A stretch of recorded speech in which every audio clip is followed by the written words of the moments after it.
The whispers followed Zara Clayton through the dusty streets of North Platte, Nebraska, like persistent shadows, each one cutting deeper than the last. It was the spring of 1876, and at 24 years old, she had already been branded with the cruelest label a frontier woman could bear: Barren. Zara kept her chin high as she walked toward Caldwell's general store, the morning sun warming her face while the townspeople's cold stares chilled her spirit. 3 years of marriage to Thomas Clayton had produced no children, and when he died suddenly from typhoid last winter, the whispers only grew louder. A woman without a husband or children had little place in a growing frontier town. "Morning, Mrs. Clayton," Mr. Caldwell said with forced politeness as the bell above his door announced her arrival. "Good morning," Zara replied, placing her basket on the counter. "I need flour, sugar, and some coffee if you have it." Mr. Caldwell nodded, moving with deliberate slowness as he gathered her items. The store had fallen quiet upon her entrance, other customers suddenly finding great interest in examining merchandise. "That'll be 85 cents, he said, placing the items before her. Zara counted out the coins from her dwindling savings. "Thank you, Mrs. Clayton," he said, lowering his voice. "I don't mean to pry, but there's been talk about the mortgage on your place." Her spine stiffened. "What about it?" "Well, folks are wondering how a widow means to keep up payments. The bank's not known for patience. My husband left me that homestead, Mr. Caldwell. I aim to keep it. No offense meant, madam, just that farming ain't exactly women's work, especially for one who—" He hesitated, but the implication hung in the air between them. One who couldn't even fulfill her duty as a wife, they meant. One who was barren. "I'll manage," she said curtly, gathering her purchases. As she turned to leave, she nearly collided with Martha Simmons, whose pregnant belly preceded her through the doorway. Martha, who had already given her husband 4 children, stepped back with a look of distaste. "Excuse me," Zara murmured, moving past her. "Did you hear?" Martha said loudly to no one in particular. "The bank's already talking about who'll take over the Clayton place once it's foreclosed." "My Herbert says that land's too good to be wasted on." The door closed behind Zara, cutting off Martha's words but not the sting they carried. The walk home stretched before her, a mile beyond the edge of town to the small homestead Thomas had been so proud of. They had arrived in North Platte, full of dreams 3 years ago when the Union Pacific made the town an important stop. Thomas had worked the land while Zara kept house and waited, month after month, for the blessing of a child that never came. The doctor had examined her after the 2nd year, his verdict delivered with clinical detachment. "Some women just aren't made for bearing children, Mrs. Clayton." The memory made her steps falter, but she pressed on. The Nebraska prairie stretched vast around her, the tall grass rippling in the breeze. In the distance, she could see the smoke from her chimney. Rosa must have kept the fire going. Rosa Longfeather was the only true friend Zara had in North Platte, an Omaha woman who had married a white trapper before he too passed away. Now she lived on the outskirts of town, facing her own brand of scorn. As Zara approached her homestead, she could see a figure on horseback near her barn. Alarm quickened her step until she recognized the tall, lean form of Wade Garrison, the rancher who owned the neighboring property. She had seen him around town occasionally, but had never spoken more than a few words to him. "Mrs. Clayton," he called, touching the brim of his hat as she approached. "Mr. Garrison, what brings you to my property?" He dismounted with easy grace, his movements fluid despite his tall frame. Up close, she could see the lines etched around his eyes from squinting into the sun, placing him in his early 30s. His light brown hair curled slightly beneath his hat, and a neatly trimmed beard framed a jawline that spoke of stubbornness. "I was riding fence and noticed your north pasture gate was down," he explained. "Went ahead and fixed it for you." Zara blinked in surprise. That's very kind, but I could have managed. A slight smile touched his lips. No doubt, madam, but being neighborly doesn't cost a thing. She wasn't used to kindness without ulterior motives. Well, thank you. Would you care for some coffee? Another time, perhaps. I've got cattle to move. He glanced around the property, his gaze assessing. Your corn should be planted soon if you aim to get a crop this year. I'm aware, she said, a defensive edge creeping into her voice. He studied her face for a moment. I didn't mean any offense, Mrs. Clayton, just an observation. Everyone in town seems full of observations lately, she replied. Wade nodded slowly. Small towns run on gossip like engines run on coal. Doesn't make it worth listening to. Before she could respond, Rosa emerged from the house, wiping her hands on her apron. Zara, the bread is ready. She nodded politely to Wade. Mr. Garrison. Miss Longfeather, he replied with the same respect he'd shown Zara, something rarely afforded to Rosa in town. I should be going, he said, mounting his horse with one fluid motion. If you need help with that planting, Mrs. Clayton, send word. I've got a couple of hands who could spare a day. That won't be necessary, Zara said quickly, but thank you for the offer. He tipped his hat again, a gesture oddly formal against the backdrop of her humble homestead. Good day, ladies. As he rode away, Rosa came to stand beside Zara. That man has kind eyes. He has land that borders mine, Zara replied. Probably just making sure I don't let things fall to ruin and affect his property values. Rosa made a soft, clicking sound with her tongue. Not everyone has hidden motives, my friend. In my experience, most do. Zara turned toward the house. Come on, let's have some of that bread while it's hot. Inside the simple two-room cabin, Zara placed her purchases on the table. The home she and Thomas had built was modest but solid, with a main room for cooking and living and a small bedroom. The furniture was sparse: a table with 4 chairs, a small settee by the fireplace, a bookshelf with the few books they'd brought west. Rosa cut thick slices of fresh bread, the aroma filling the small space. I finished washing the linens and weeded the vegetable garden. You don't need to do so much, Zara said, though she was grateful. Rosa came by 3 times a week to help, refusing payment beyond a share of whatever the garden produced. And who else will help you show this town they are wrong about you? Rosa asked pointedly. Besides, my hands need work to stay happy. Zara sank into a chair. The bank's making noise about the mortgage. How much do you owe? $80 by the end of summer, or they'll start foreclosure proceedings. Rosa's dark eyes narrowed. And how much do you have? $23.40, Zara admitted. If I sell some of Thomas's tools and my mother's silver, maybe I could get another 15. Still not enough. Rosa sat across from her. What about the land? Could you sell a piece? Zara shook her head. The whole parcel is mortgaged. I can't sell any part without paying off the bank first. They ate in contemplative silence until Rosa spoke again. You could marry. There are men who, no, Zara said firmly. I won't marry out of desperation. Even to save your home, especially not for that. Zara stared out the window at the land that represented everything she and Thomas had dreamed of. Besides, who would want a wife known to be barren? My only value as a woman in their eyes is gone. That is their foolishness, not your truth, Rosa said sharply. A woman's worth isn't measured by her womb. Zara gave her friend a sad smile. Try telling that to North Platte. The next morning dawned clear and warm. Zara dressed in Thomas's old work clothes, her auburn hair braided and tucked under a wide-brimmed hat. If she was going to save her farm, she needed to plant that corn, neighbors' opinions be damned. She had just begun hitching the plow to her aging horse when the sound of approaching riders made her turn.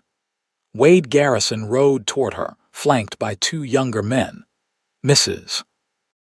Clayton, he called in greeting. Mr. Garrison, she replied cautiously. "What brings you here?" He dismounted, his expression unreadable. "I mentioned helping with your planting. These are my hands, Liam and Hank." The men nodded respectfully, hats in hands. "I told you that wasn't necessary," she said. Wade gestured to her poorly hitched plow. "With respect, madam, it looks quite necessary." Her cheeks burned with embarrassment. "I can learn." "No doubt," he agreed easily. "But farming's got a narrow window for planting. Learning might cost you this year's crop." She wanted to refuse, to prove she could manage alone, but practicality won out. "And what would this help cost me, Mr. Garrison?" Something flickered in his eyes, surprise, perhaps, or respect for her directness. "Nothing, Mrs. Clayton. As I said, being neighborly costs nothing. People don't help for nothing around here. Perhaps you've been dealing with the wrong people." He nodded to his men, who began unloading tools from their horses. "We'll have your north field planted by sundown." True to his word, Wade and his men worked tirelessly through the day. Zara worked alongside them, refusing to be a passive observer on her own land. By late afternoon, sweat soaked through her shirt and her muscles screamed with fatigue, but rows of freshly planted corn stretched before her. Wade approached, offering a canteen of water. "You work hard, Mrs. Clayton." She accepted the water, drinking deeply before responding. "It's my land, my responsibility." "Admirable," he said, taking back the canteen, "but everyone needs help sometimes." "Why are you really helping me, Mr. Garrison?" she asked bluntly. "And please don't say neighborliness again." A smile creased his weathered face. "Straight talking, aren't you? Fine. I admire grit, Mrs. Clayton. When most widows would be searching for a new husband or moving back east, you're out here fighting for what's yours. And that's worth a day's labor from you and your men." "That," he said, "and I know what it's like when a town decides who you are without bothering to learn the truth." Before she could ask what he meant, Liam called him over to check something with the seed spacing. The moment for questions passed, but Zara found herself watching Wade Garrison with new curiosity. As promised, they finished by sundown. Zara insisted they stay for supper, the least she could do in return. She served a simple meal of beans, cornbread, and the last of her preserved peaches. "This is mighty fine cooking, Mrs. Clayton," Hank said between enthusiastic bites. "Thank you," she replied, unused to compliments after months of isolation. Wade ate more modestly but with evident appreciation. "How long have you been in North Platte?" 3 years. "Thomas, my husband, brought us here when the railroad was expanding. He believed the town would grow and land would become valuable." "He wasn't wrong," Wade said, "though the cattle industry's proving more profitable than farming in these parts." "You raise cattle then?" He nodded. "Started with 20 head 5 years ago, up to about 300 now." "That's impressive," Zara said, genuinely surprised. Such growth represented significant success. "Just fortunate timing and hard work," he replied, though the casual way he dismissed his achievements suggested a man uncomfortable with praise. After the meal, the hands excused themselves to tend to the horses, leaving Zara and Wade alone at the table. "I can't thank you enough for today," she said. "No thanks needed." He hesitated, then added, "Mrs. Clayton, I couldn't help overhearing talk in town about the mortgage." Zara stiffened. "The bank's concerns are between me and them." "Of course," he said quickly. "I just wanted to say, if you're considering options, I could use someone with cooking skills like yours at my ranch. I've got 6 hands living in the bunkhouse, and none of them can make beans taste like anything but dirt." "You're offering me a job as a cook, good pay, your own cabin on the property," he continued, "and you'd be free to keep working your land on the side if you wanted." The offer was unexpected and surprisingly tempting. With steady income, she might be able to save the farm. But the thought of leaving, of admitting defeat to the town. "I'll think about it," she said finally. Wade nodded and stood. "That's all I ask. He reached for his hat. "Thank you for the meal, Mrs. Clayton." "Zara," she said impulsively. "My name is Zara." A smile warmed his eyes. "Zara. That's pretty." "Good night, then, Zara." "Good night, Wade." After he left, Zara sat alone at the table, turning his offer over in her mind. The thought of working for wages didn't trouble her. She'd done so before meeting Thomas, teaching at a small school back east. What troubled her was what the town would say, that she'd failed, just as they'd expected. But as she blew out the lamp and prepared for bed, another thought surfaced. Perhaps what mattered wasn't what North Platte thought of her, but what she thought of herself. The next week passed in a blur of activity.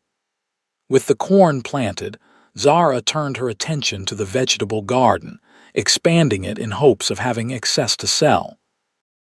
She also took inventory of everything she owned that might fetch a price: Thomas's pocket watch, her mother's silver teapot, a fine quilt she'd made for their wedding. She was hanging laundry when Sheriff Dawson rode up, his expression grim beneath his mustache. "Mrs. Clayton," he called, dismounting stiffly. The sheriff was in his 50s with a paunch that spoke of too many meals at the town's cafe. "Sheriff," she replied, wiping her hands on her apron. "What brings you out this way? Bank asked me to deliver this." He held out an official-looking envelope. "Notice about your mortgage situation." Zara took it with steady hands, though her heart raced. They couldn't mail it. Mr. Hoffman thought a personal delivery might emphasize the seriousness of the matter. The sheriff shifted uncomfortably. "For what it's worth, I think it's a shame." Thomas was a good man. "Yes, he was," she agreed, seeing no point in opening the envelope while he watched. They both knew what it contained, a formal deadline after which the bank would foreclose. "Well, I'll be going then," he said, returning to his horse. "Good day, Mrs. Clayton." Once he was gone, Zara opened the letter.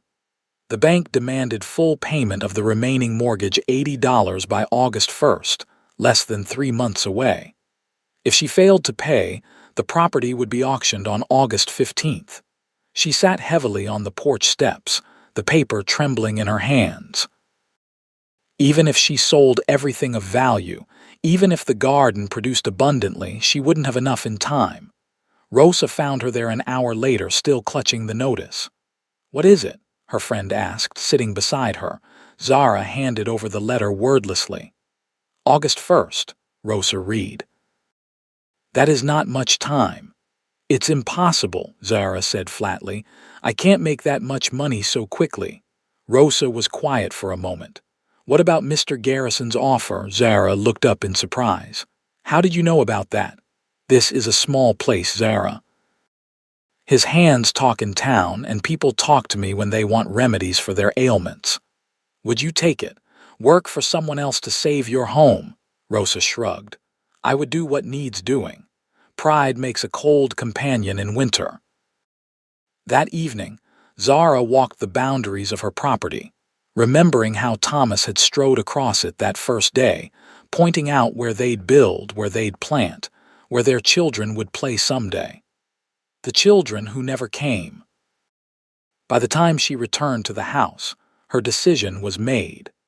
The following morning, she rode to the Garrison Ranch, a substantial spread about 3 miles from her homestead. The main house was impressive by frontier standards, 2 stories with a wide porch and glass windows. Behind it stood a bunkhouse, barn, and several outbuildings, including a small cabin that must be the one Wade had mentioned. A young man spotted her approaching and called out, "Boss, visitor." Wade emerged from the barn, recognition lighting his face when he saw her. "Mrs. Clayton." "This is a surprise." "I've been thinking about your offer," she said without preamble. He nodded. "Would you like to come inside to discuss it?" The interior of the main house was simply but comfortably furnished. Wade led her to a study where ledgers and maps covered a large desk. "Please sit," he offered, taking a seat across from her. "Can I offer you something to drink?" "No, thank you." Zara straightened her spine. "I'd like to accept your job offer with conditions." His eyebrows rose slightly. "I'm listening." "I'll cook for you and your men, but I need advances on my wages. The bank has given me until August 1st to pay $80 or they'll foreclose." Wade leaned back in his chair. "That's a substantial advance." "I know," she acknowledged, "but I'll work it off. And I'll need time each day to tend my own place." He considered her for a long moment. "I can advance you $50 now. The rest you'll earn by August with time built in for your homestead." Relief flooded through her. "Thank you." "Don't thank me yet," he said with a wry smile. "Wait until you've met the appetites you'll be cooking for." They settled on terms. She would prepare 3 meals daily for Wade and his ranch hands, with Sundays off. She would live in the small cabin on his property, but could visit her homestead daily to maintain it. Her wages would be generous enough that, combined with the advance, she could pay the bank by the deadline. "When can you start?" he asked. "Tomorrow," she decided. "I'll need today to pack and prepare my house." As she rose to leave, Wade said, "One more thing, Mrs. Clayton, Zara," she corrected him. "If I'm working for you, Zara seems appropriate." "Zara," he agreed. "I want to be clear. This arrangement doesn't give anyone the right to disrespect you. You'll be an employee, not a servant." The distinction touched her. "I appreciate that, Wade." The next morning, Zara moved into the small cabin on the Garrison Ranch. It was simple but clean, with a bedroom, sitting area, and small kitchen of her own. Wade helped carry her trunk of belongings, then showed her to the main house's kitchen where she would prepare the meals. "The men eat in the bunkhouse," he explained. "I usually take meals in the dining room or my study, depending on work." "And what do they like to eat?" she asked, surveying the well-stocked pantry. "Honestly, anything that's not their own cooking. They've been surviving on beans and whatever game they can shoot." He smiled ruefully. "We're not particular, just hungry." That evening, Zara served a simple but hearty meal of beef stew, fresh bread, and apple cobbler. The ranch hands 6 men of varying ages ate as if they hadn't seen real food in months. "Madam," said Liam, the youngest at barely 20, "this is the finest meal I've had since leaving my mother's table." "Thank you," she replied, pleased despite herself. "It's nothing fancy." "Don't need fancy," said another hand, an older man named Pete. "Just good." Wade ate in the dining room, but when Zara brought him coffee afterward, he was equally appreciative. "I think you've just guaranteed yourself the loyalty of every man on this ranch," he said, eyes crinkling with amusement. "It's just food," she demurred. "Not to men who have been burning everything they cook. To them, you're a miracle worker." For the first time in months, Zara felt a sense of purpose beyond mere survival. It was a strange feeling, almost like contentment. Over the next few weeks, Zara settled into a rhythm. She rose before dawn to bake bread and prepare breakfast, then used the mid-morning hours to ride to her homestead and tend her garden.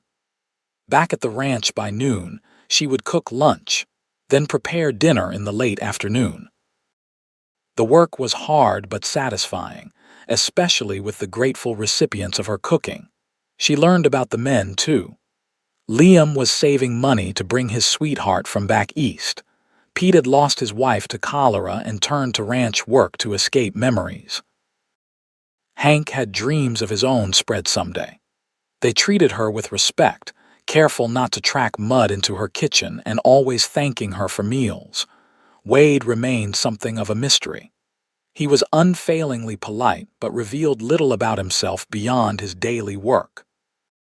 She learned he kept meticulous records, rode out with his men despite his status as owner, and read extensively in the evenings. Sometimes, she would bring him coffee and find him poring over a book of poetry or history, so absorbed he barely noticed her presence. One evening in late June, a violent thunderstorm swept across the prairie.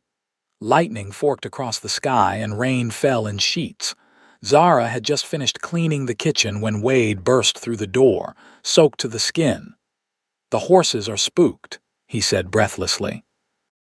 Lightning hit near the corral. "Need all hands."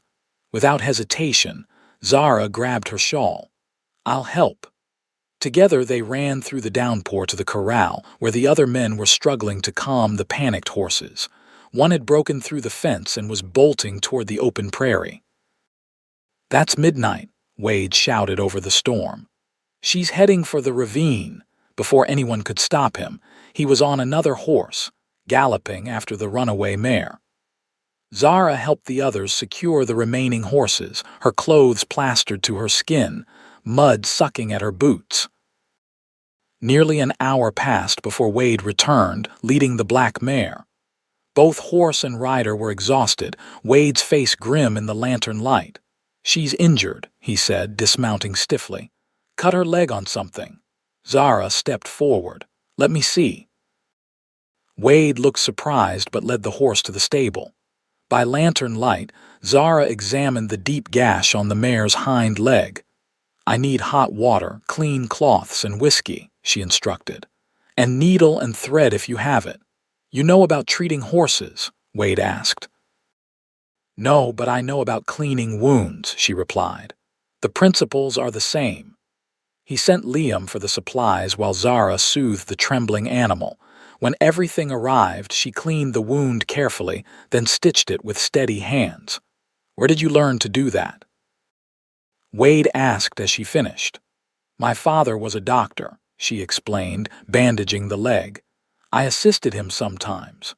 "You're full of surprises, Zara Clayton." The intimacy of the moment standing close in the lantern-lit stable, both soaked and mud splattered, suddenly struck her. She stepped back, clearing her throat. She should heal well, but watch for signs of infection. Later, changed into dry clothes and warmed by the fire in her cabin, Zara reflected on the night's events. She had acted without thinking, falling back on knowledge she'd almost forgotten she possessed. And Wade had looked at her with something beyond gratitude, with admiration. The next morning, she found a book on her kitchen table, Gray's Anatomy, a medical text she recognized from her father's library. Inside was a note in Wade's neat handwriting. "Thought you might enjoy this. Thank you for saving Midnight." The gesture touched her deeply. It wasn't just the book, but the recognition of a part of herself she had pushed aside in her years of marriage, her interest in medicine, inherited from her father but discouraged by Thomas, who believed wives should focus on home and family. When she brought Wade his morning coffee, she thanked him. "It's nothing," he said, looking slightly embarrassed. "Just thought it might interest you." "It does," she admitted. "Very much."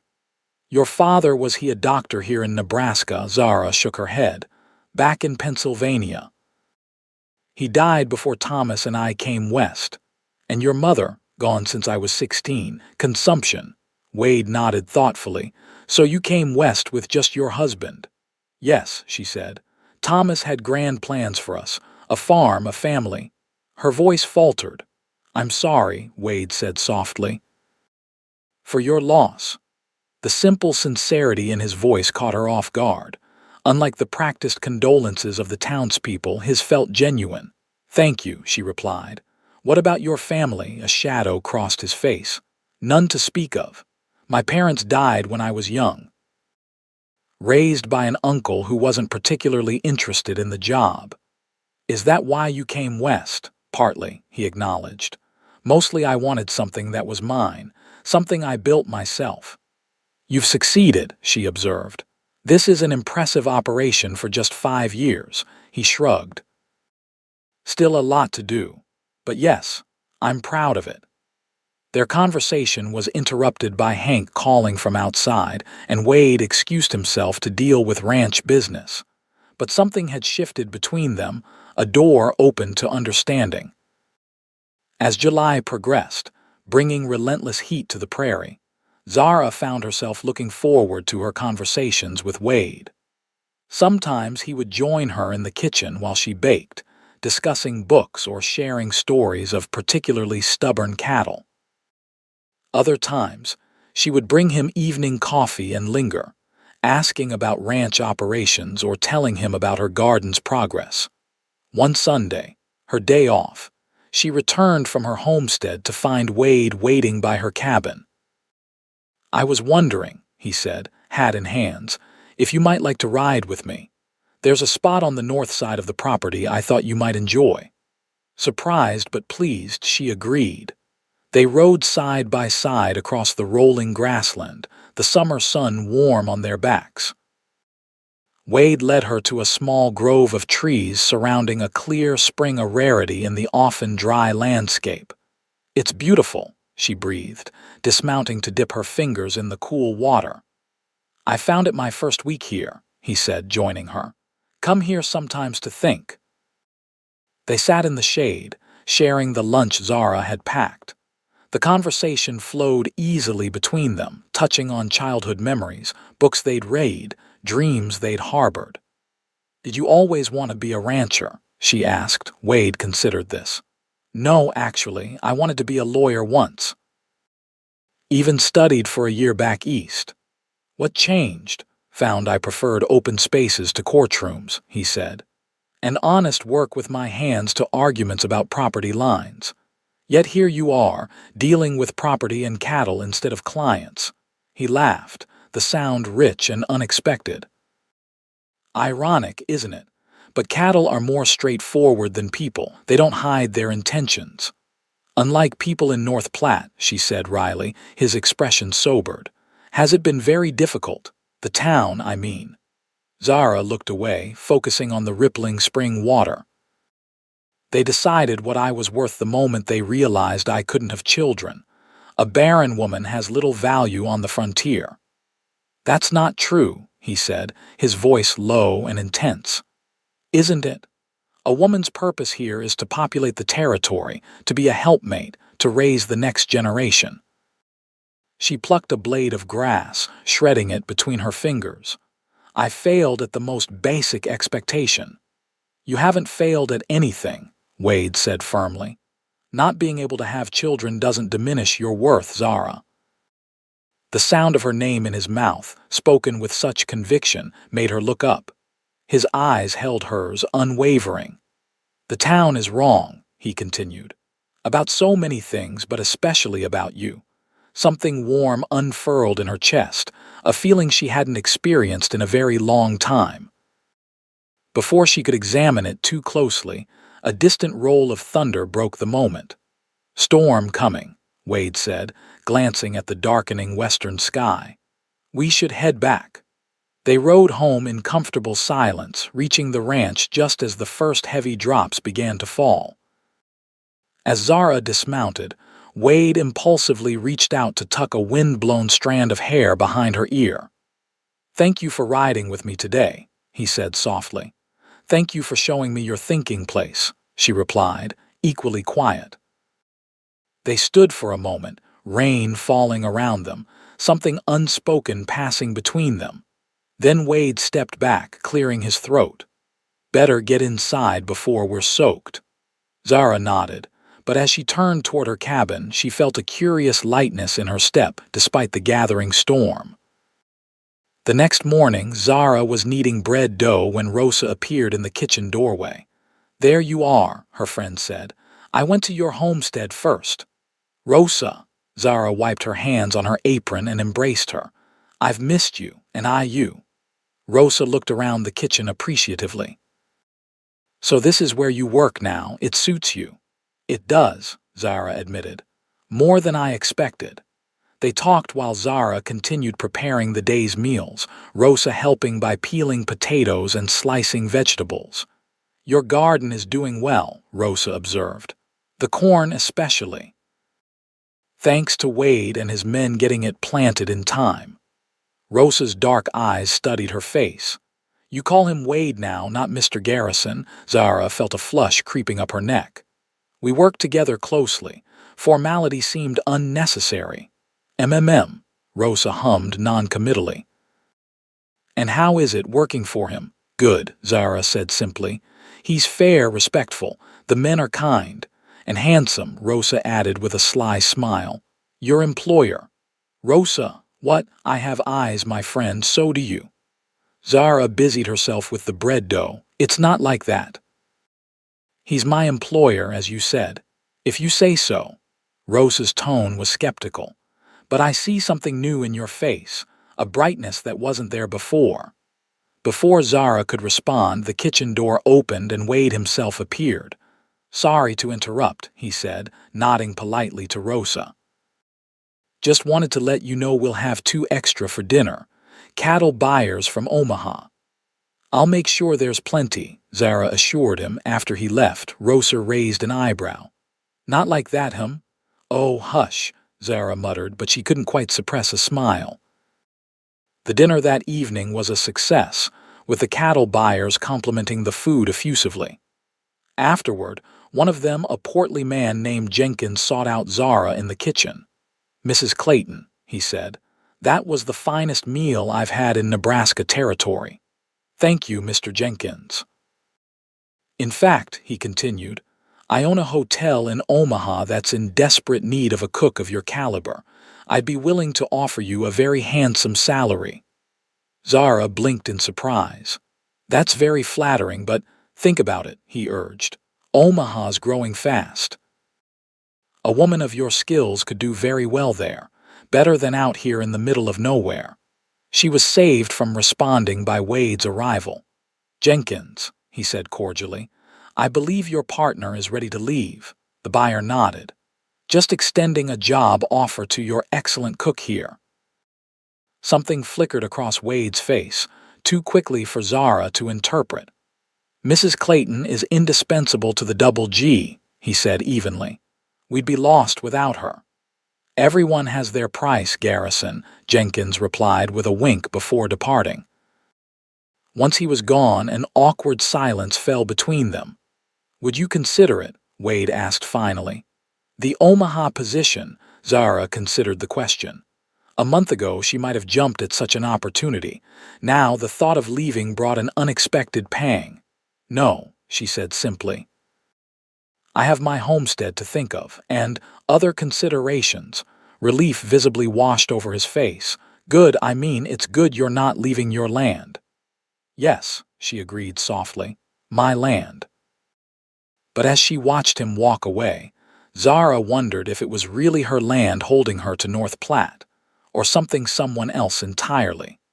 Late July brought a heat wave that baked the prairie into submission. Zara rose even earlier to bake before the kitchen became unbearable, and the men worked shorter days, resting during the worst of the afternoon sun. One particularly stifling evening, Wade invited Zara to join him on the porch after dinner, where a slight breeze offered minimal relief. I received a letter from the bank today, she told him, fanning herself with a folded newspaper. Mr. Hoffman confirms they'll accept my payment on the 1st. That's good news, Wade said. You must be relieved. I am. She gazed out at the golden light stretching across the grassland. I never thought I'd manage it. I never doubted, he replied.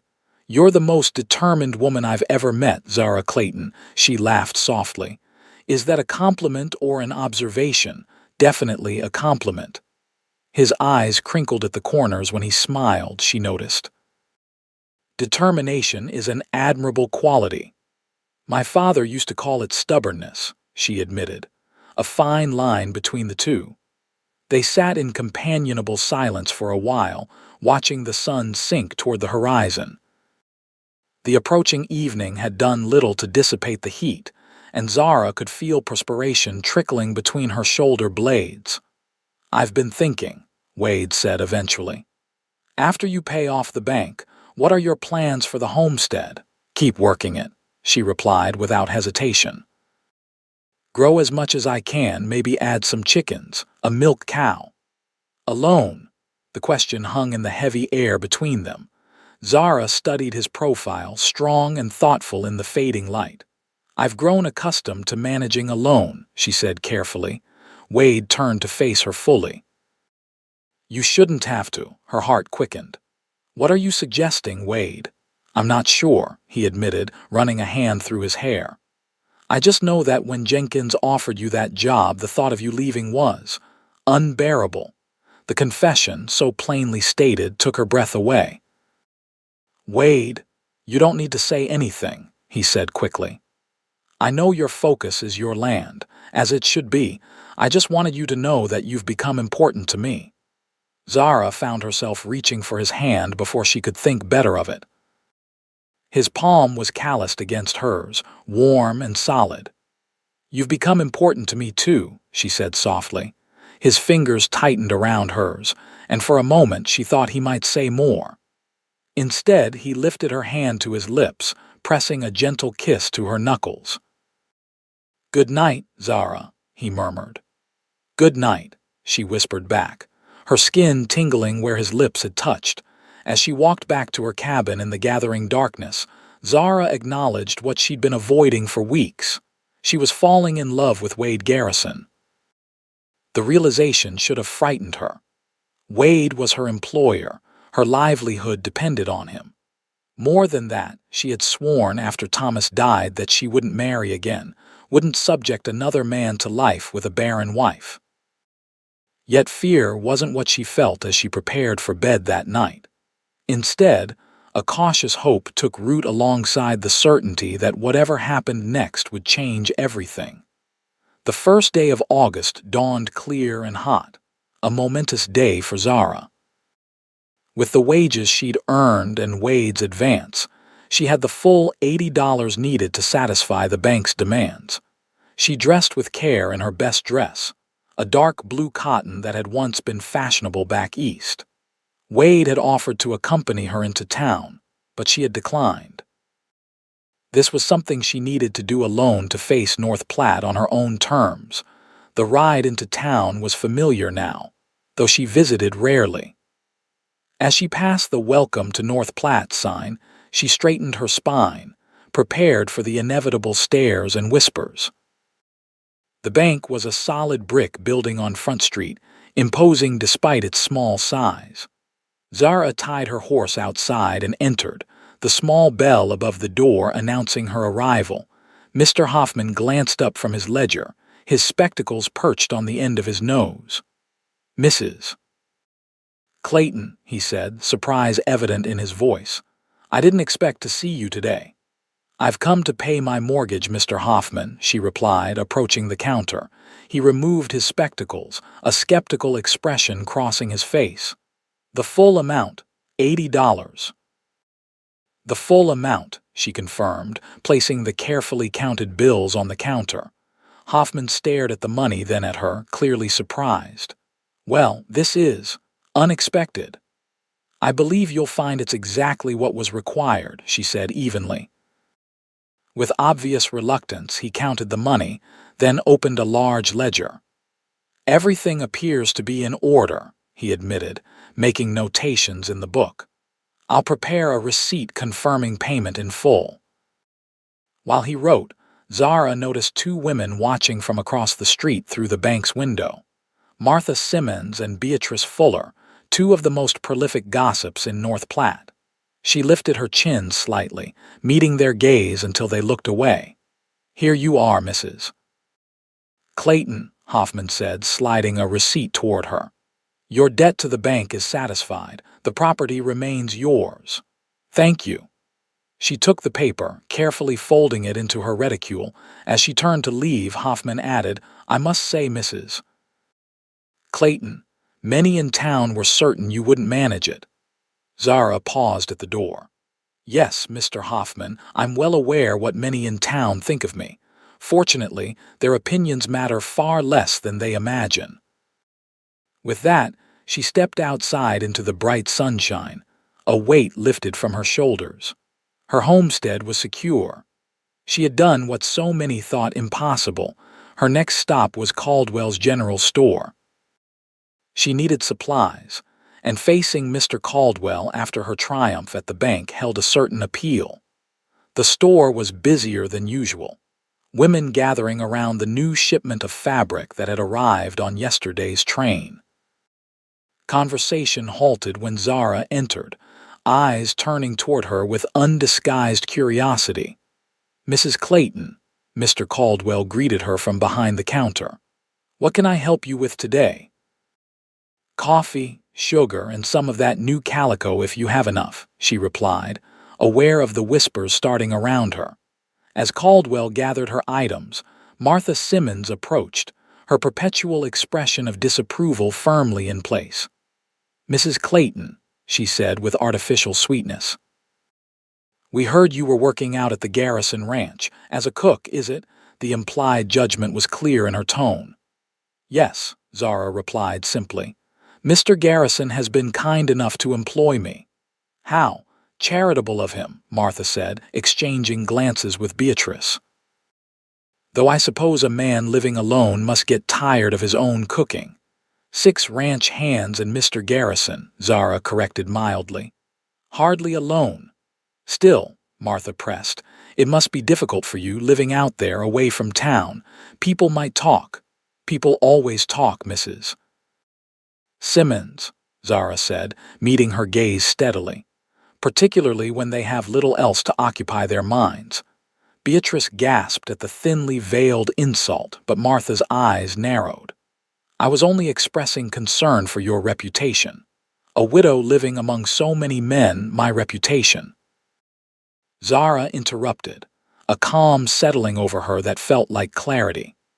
"You mean the reputation this town decided for me the moment it became clear I couldn't have children. The one that says a barren woman is worthless, regardless of her character or abilities." The store had gone silent, all pretense of shopping abandoned as everyone listened. "Well, I paid my mortgage in full today, Mrs. Simmons. Every cent. My land remains mine, earned through honest work that you may consider beneath you but that I find honorable." Zara gathered her purchases from the stunned Mr. Caldwell.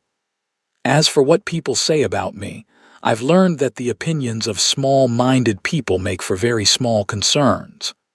With that, she paid for her items and walked out, her heart pounding but her head held high. It wasn't until she was on her horse, heading back to the Double G Ranch, that the magnitude of what she'd done hit her. She had confronted not just Martha Simmons, but the judgment of the entire town, and it had felt wonderful. Wade was in the corral when she returned, working with a young horse.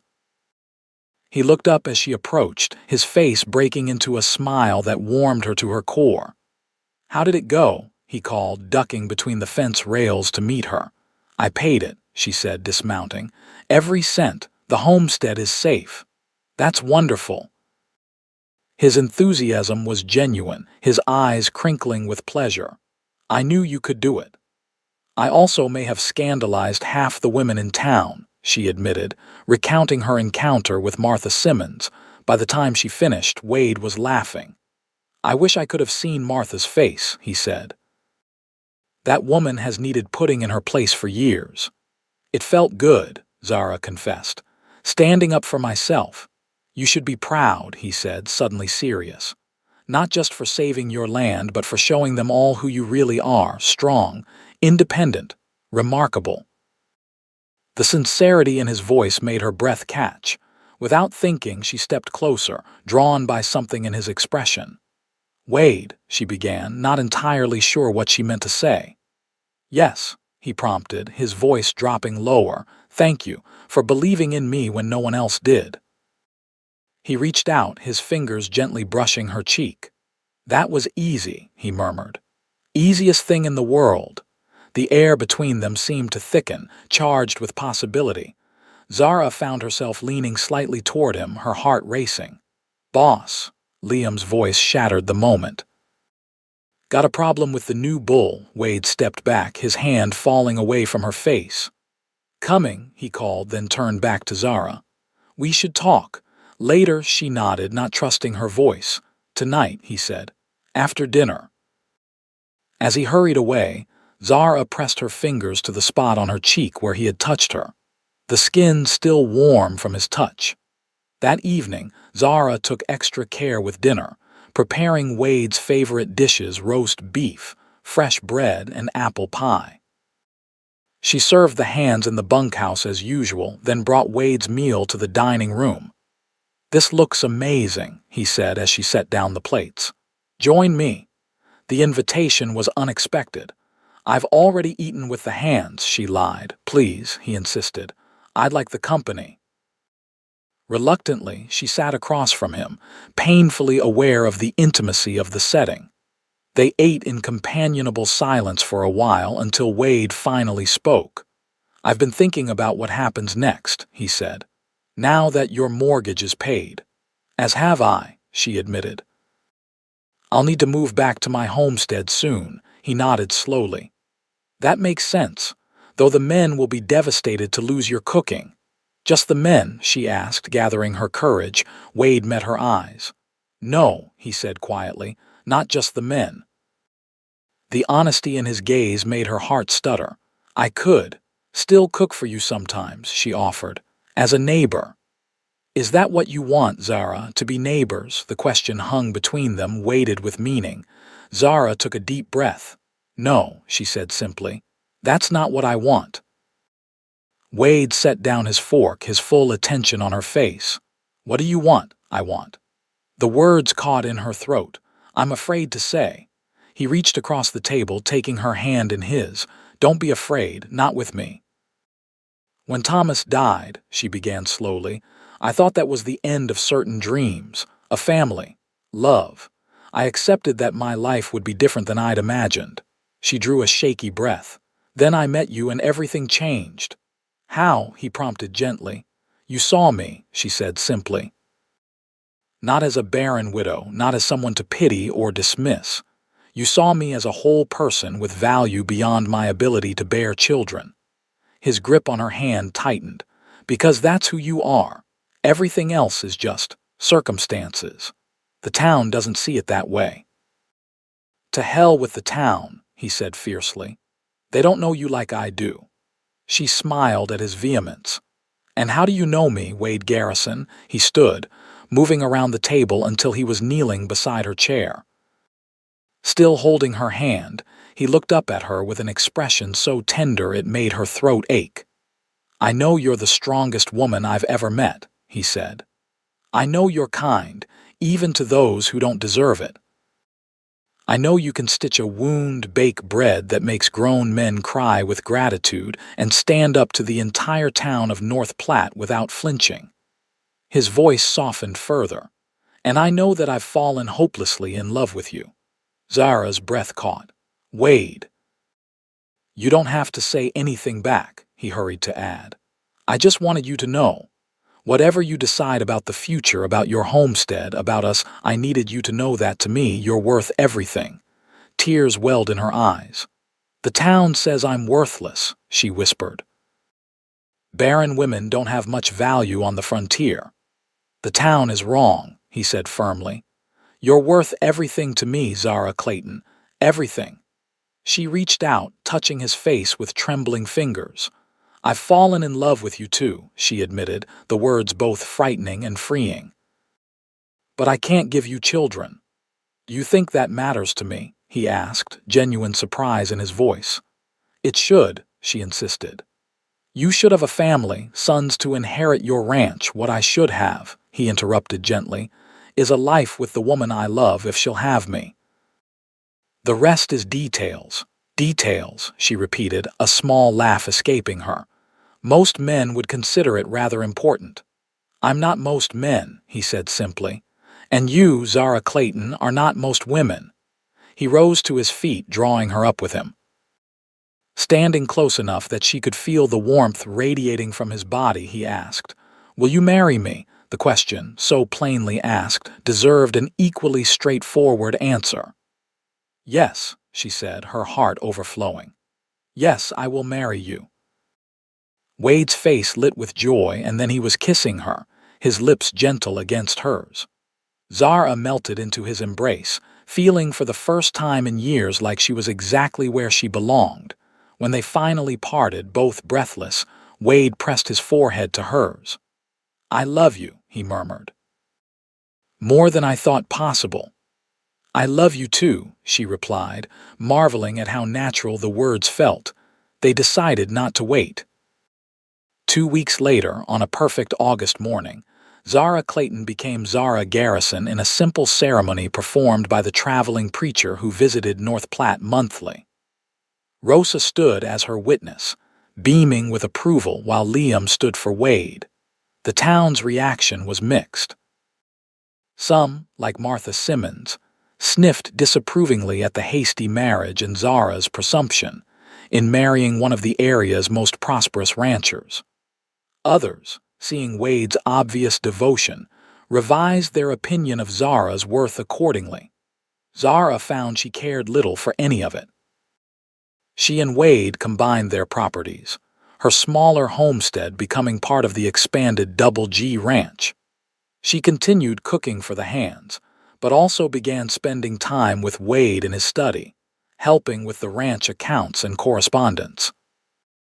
Her garden flourished under her continued care, and the cabin where she had briefly lived as an employee became a storehouse for her harvests. That winter, cozy in the ranch house with snow blanketing the prairie outside, Zara told Wade about a dream she'd begun to harbor. "Rosa has been teaching me more about medicinal plants," she explained as they sat before the fireplace.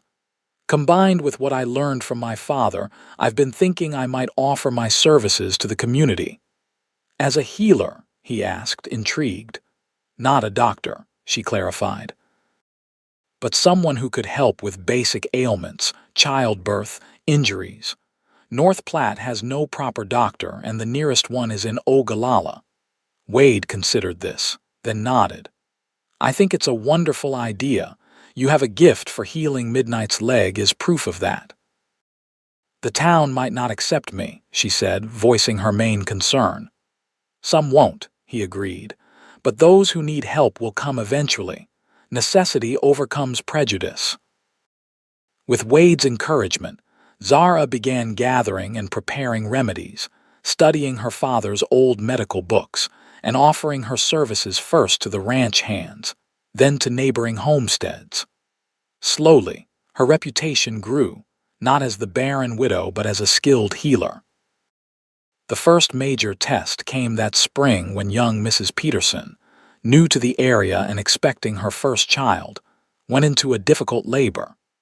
The midwife sent for Zara in desperation, and through a long night of careful work, she helped deliver a healthy baby boy and save the exhausted mother. Word spread quickly, and gradually, even those who had been most judgmental began to seek her help. Martha Simmons herself eventually appeared at the ranch, reluctantly asking for a remedy for her husband's persistent cough. "My Herbert's tried everything else," she explained stiffly. "Dr.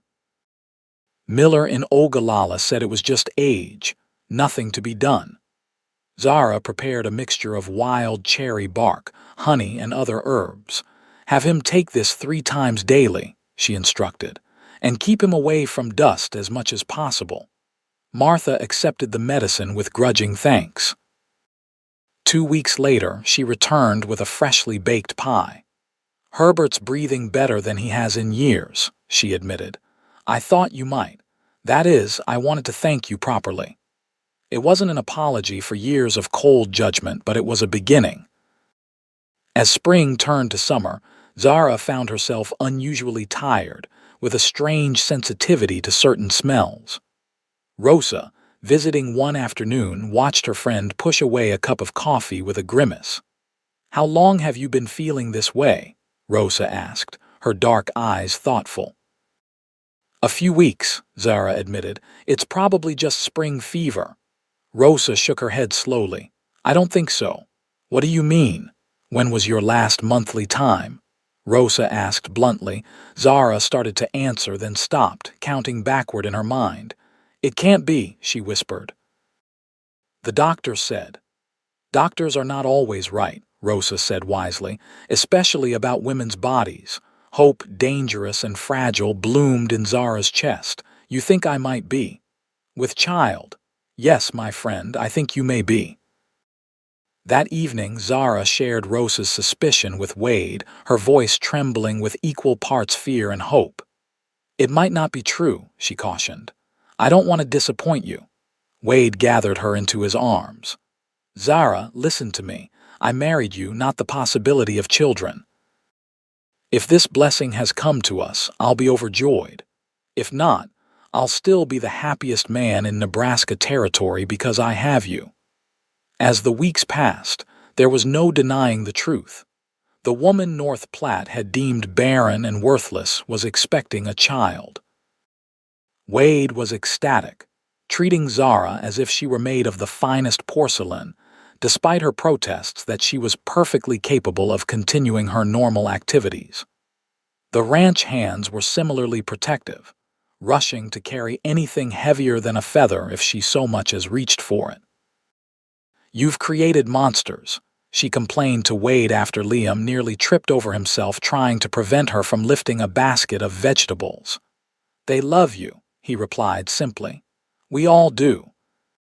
In early December, with snow falling gently outside, Zara gave birth to a son they named William Thomas Garrison.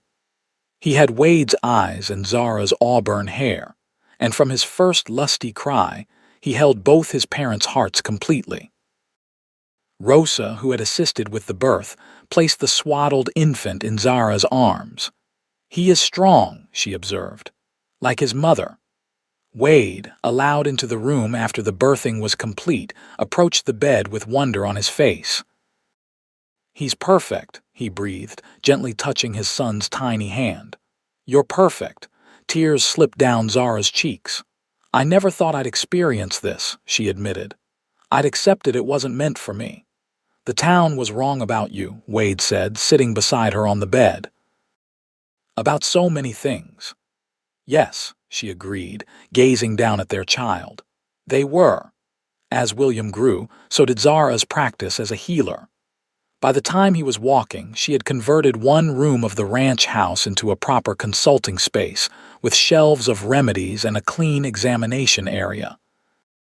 People came from as far as Ogallala for her treatments, especially for women's complaints that male doctors often dismissed. The Double G Ranch prospered too, expanding under Wade and Zara's joint management. They built a larger home to accommodate their growing needs, though Wade insisted on doing much of the work himself, assisted by his loyal hands. When William was 3, Rosa moved permanently to the ranch, occupying the original cabin where Zara had first lived. "My old bones are tired of traveling," she explained, though at 60 she remained spry. "Besides, someone must teach this child about the plants that heal." In the spring of 1883, 7 years after that fateful day when Wade Garrison fixed her pasture gate, Zara gave birth to twin daughters, Emma and Elizabeth. William, now a serious-minded little boy with his father's quiet strength, appointed himself their protector from the moment he met them. One evening that summer, with the twins sleeping and William reluctantly doing the same, Wade found Zara on the porch, gazing out at the sunset painting the prairie in gold and crimson. "What are you thinking about?" he asked, sitting beside her. She smiled, leaning against his shoulder.